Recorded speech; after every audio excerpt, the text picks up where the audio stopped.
ఎలాంటి వాడో మీరు గమనించండి. మా చిన్నతనంలో దేవుణ్ణి ఆరాధించిన విధానం వేరు, ఇప్పుడు ఆరాధిస్తున్న విధానం వేరు. ఇంతంత పెద్ద విగ్రహాలు మా చిన్నతనంలో తెలియండి.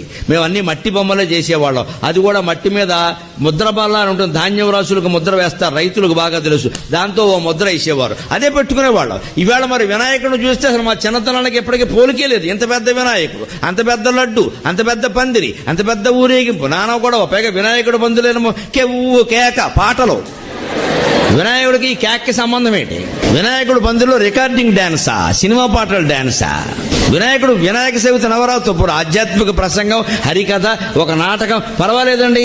అమ్మాయి చూసింది అరనవ్వి నవ్వింది, మత్తెప్పి కుర్రాళ్ళు మంచాన పడ్డారు. ఎవడు వినాయకుడు పడ్డా?